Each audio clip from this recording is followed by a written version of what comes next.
This week is going to serve as a week of updates for you guys. First one being how my mental health is going and how my Cymbalta Duloxetine experience is going, and then the second one being how my kratom break is going. So let's get started with how my mental health is going and everything with Cymbalta and Duloxetine. So if you are new here, I have been taking Duloxetine Cymbalta for a few months now, and it's been going really well. And I've been sharing my experience throughout that. I have a 1 week update, I have a 1 month update, and I'm here for now I'm here to share with you, I think it's like about a 3-month update, I would say. I am now on 50 milligrams of Duloxetine, and that seems to be my sweet spot. So I went and saw my doctor last week, finding out really quickly that my previous doctor that was seeing me quit. I don't know why, I don't know how, but I have this other doctor now, and I remember leaving that appointment feeling very frustrated because my previous doctor really seemed to care about how I was doing, how everything was working for me, all of that. And then this other doctor, she seemed very dismissive. I know that she was in a rush, but I definitely felt like she didn't understand the severity of my anxiety. And just because something worked really well for her daughter, she was like, well, why don't you try taking a higher dose of buspirone, which I'm also on, and take it more frequently. And I liked that idea, but I can't take more because I tried the 7.5 milligrams of the buspirone and it gave me too many brain zaps and dizziness, whereas the 5 milligrams seems to be my sweet spot. So instead of twice a day, we're trying 3 times a day if I need it for that particular day 3 times. Otherwise, I'm still just taking it twice a day. And then from there, I was taking 30 milligrams of Duloxetine for, I would say, about a month. And then we wanted to try upping it because I no longer felt that it was helping my anxiety and panic attacks. So basically what I did was I still had some 20 milligrams left. And so I took 20 milligrams for a few days to up myself to 40 milligrams. I felt kind of uncomfortable those days. I definitely felt like it wasn't really helping in the way I wanted it to. I almost felt like my anxiety was worse in a sense. And so I figured, let me just try the 50 milligrams, which is what she kind of recommended, which is just 130 milligram and 120 milligram. And then I took that and I felt really good yesterday. So I did that again today. And it looks like that's what I'll be on for a while. Now I have incorporated 2 other supplements as of yesterday. So I can't give you a good solid update as to whether or not they're working for me, but I've had this epiphany in the last week or so of my mental health, how it's going with my mental health, and just this concern that I have for getting to the root cause of the issue.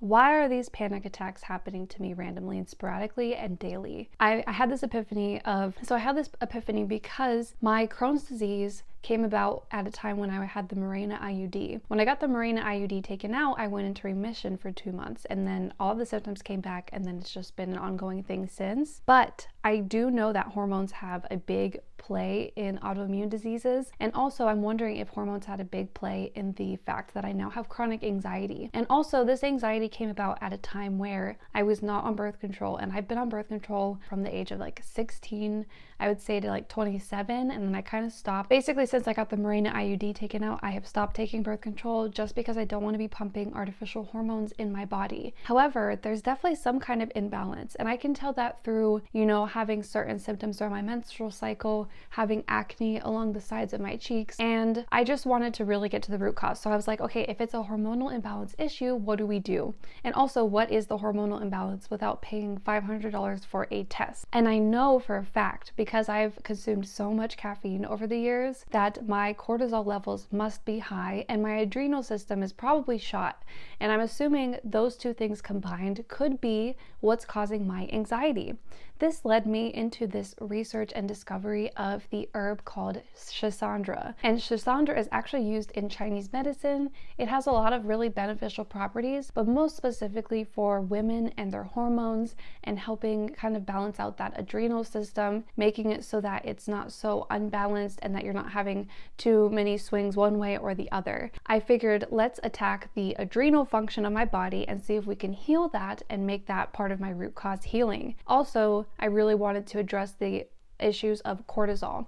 And so there were certain herbs that I knew from my research that were really good for both of those things, and I sought out to find a supplement that contained them. And sure enough, there was a supplement that does contain them, which makes me believe that I'm on the right path with my research and discovery for herbs that are good for this kind of thing. So the first one we have is a Schisandra Adrenal Complex, and this has things like Schisandra fruit, Chinese yam, which is again another great one that I researched to help these issues, plantain plantain. Plantain I've already taken before in the past for my Crohn's disease, so the fact that this can also have something in it that's good for Crohn's is awesome. I don't know plantain's effect on the hormones though. It also has dogwood berry extract, plantain seed, palm leaf raspberry fruit, I don't know how to say this fruit extract, I'll put it here, and Chinese daughter seed extract. And it says that this is a classic Chinese formula prepared from some of Asia's most precious superior tonics. Superior herbs such as these are designed to enhance and promote general health and well-being and are especially suited for those depleted due to overwork, excess stress, and inadequate rest. And you take 2 tablets twice daily between meals. Right now I'm taking 1 tablet twice daily, and then I'll eventually up to that amount and see how it works for me. I don't plan on taking this long term. I plan on this being something I take for a few months and then I stop, and then hopefully I can keep things under control with the rest of my diet and what I'm consuming,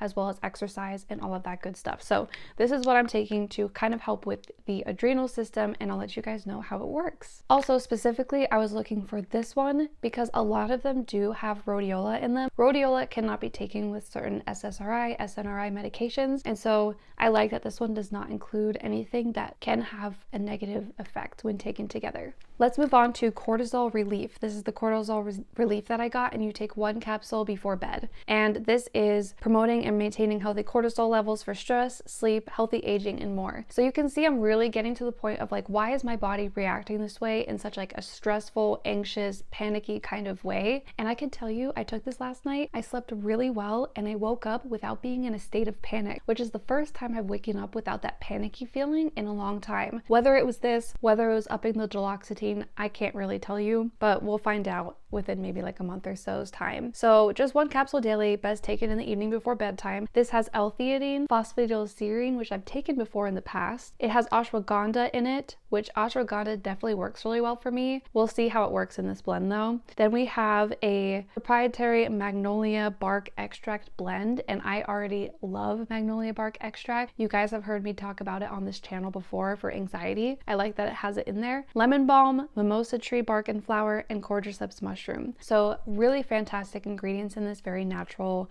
very botanically, if you will. And so I can't wait to try these 2 in conjunction and let you know how they work for my system, if we can really address the root cause of what's going on, and hopefully stop these panic and anxiety attacks from happening so that I can stop and lower my other medications. I mean, I would much rather be on these than be on buspirone, Klonopin, and Cymbalta. I'm just saying.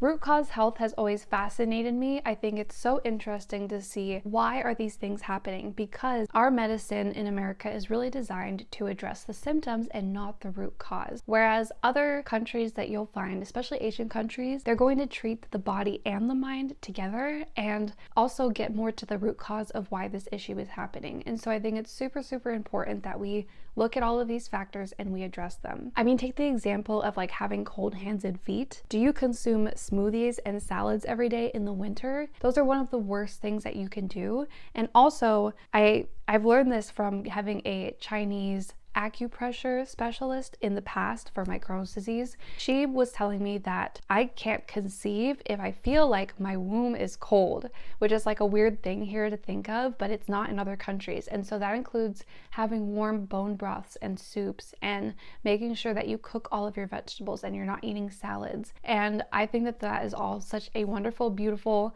approach to life and how we eat. Remember, eating fruits and vegetables that are in season, and I want to do a better job at that, and I think that it'll really help my body. One thing that's really done wonders for my mental health is making sure that I'm going to sleep when the sun sets and waking up when the sun rises, and that's really awesome. And I'm blessed to have a job that is like normal working hours at this point in my life, because I've worked night shifts in the past and my mental health was horrible. But having that circadian rhythm going with my body and with the natural sun and natural light has been super beneficial for my mental health. Another thing I'm really tackling is getting back into my bodybuilding that I used to be into so much, and I'm gently getting myself back into that. I love bodybuilding. I also love walking, so just incorporating those 2 back into my lifestyle daily. I've already been loving and consuming Daily Harvest. Daily Harvest is a wonderful thing to have. They have harvest bowls, smoothies, oat bowls, They even have these really cool almond milk cubes now, and I seriously love their stuff. It's just all whole fruits and vegetables, vegan, really, really great for you. And I love their smoothies and harvest bowls and soups in the wintertime. Now, maybe I should kind of stay away from the smoothies in the wintertime, but I still consume them. But I really enjoy their stuff. Seriously, I pay for it with my own money, but I do have a link below if you want to use it to try it out, get some money off of your first box, and it does help support me by, I think it gives me like $10 off my box or something like that. So I'll have that link below. Having a really great diet is one of the best things that you can do first and foremost for yourself, and then you can tackle other things in your life by adding in these supplementations, by adding in some lifestyle changes like working out and walking and things like that. I hope that this mental health update, Duloxetine update, was useful for you guys. Let me know if you have any questions in the comments below. And of course, an update video is coming in about a month or so with how these supplements have worked for me and how the Duloxetine at 50 milligrams is working for me. And if I'm finally able to get off of the Klonopin, fingers crossed we can do it. Thank you so much for watching, and I'll see you soon in the next video.